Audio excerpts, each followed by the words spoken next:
40,000-এরও অধিক হাদিস এবং সবগুলো হাদিস সহিহ পর্যায়ে।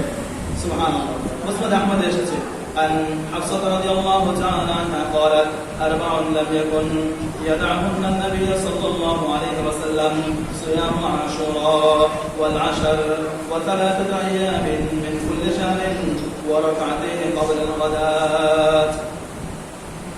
أمهات المؤمنين أم المؤمنين حضرت حفصة رضي الله تعالى عنها বলছেন যে আল্লাহ রাসূল সাল্লাল্লাহু আলাইহি ওয়াসাল্লামের জীবনে এমন 4টি আমল ছিল যিনি এই 4টি আমল কখনোই ছাড়েননি, সর্বদাই তিনি এই 4টি আমল করেছেন। কি কি করেছেন?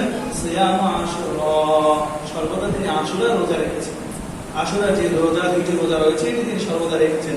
ওয়াল আশর, এবং জিলহজ মাসের এই 10 দিনের রোজা, জিলহজ মাসের 1 তারিখ থেকে নিয়ে ঈদের আগ পর্যন্ত এই দিবসগুলোতে তিনি সর্বদাই রোজা রাখতেন এবং আমল করতেন।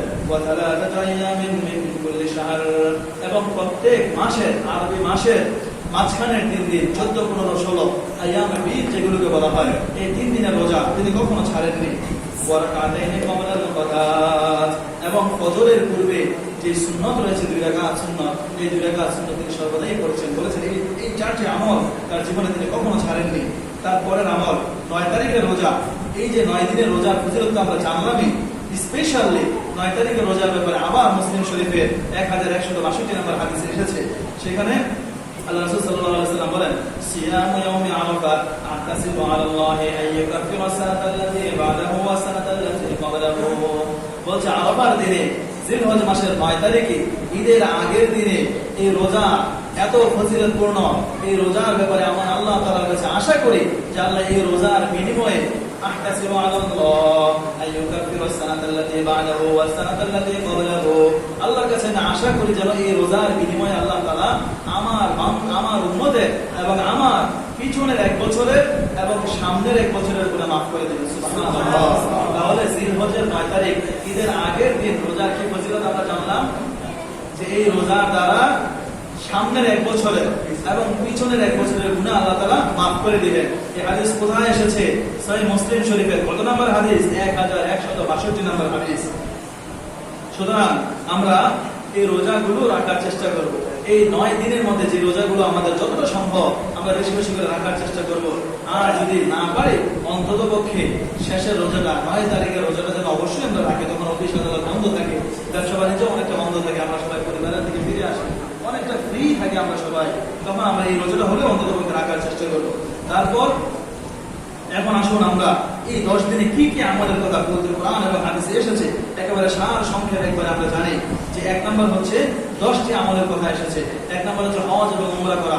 আল্লাহ তাআলা যাদেরকে তৌফিক দান করেছেন ওনারা অলরেডি চলে গিয়েছেন, আর আমরা যারা আছি এখনো হজ উমরা করিনি, আমাদের হজ উমরা আমাদের উপর ফরজ হয়েছে। হজের তৌফিক আল্লাহ তাআলা আমাদেরকে দান করেছেন। আমরা সকলেই নিয়ত করি যেন আমরা অতি দ্রুত আমাদের as soon as possible আমরা হজের জন্য রেজিস্ট্রি করে ফেলবো এবং হজের নিয়ত করবো, as soon as possible আমরা হজ করে ফেলবো। সবাই নিয়ত করেন ইনশাআল্লাহ। আল্লাহ তাআলা সবাইকে তৌফিক দান করুন, আমিন।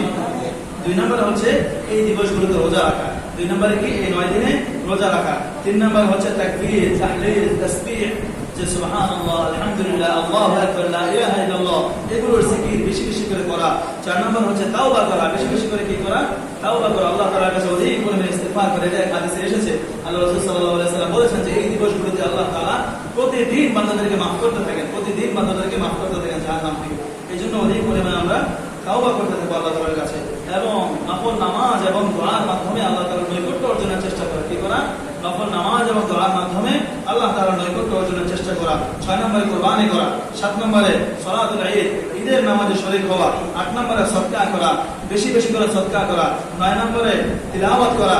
10 নম্বরে অধিক পরিমাণে মেহমানদারি করা। কি করা? অধিক পরিমাণে মেহমানদারির অভ্যাস করা। নিজের আত্মীয় স্বজন আছে, পাড়াপড়শি আছে, অর্থাৎ যত ধরনের খায়রে ফাহি আছে, যত ধরনের কল্যাণকামী কাজ আছে, সমস্ত ধরনের কল্যাণকামী কাজ এই দিবসগুলোতে বাড়িয়ে দেওয়া। আল্লাহ তাআলা আমাদের সকলকে তৌফিক দান করুন, সবাই বলেন আমিন। আলহামদুলিল্লাহি রাব্বিল আলামিন।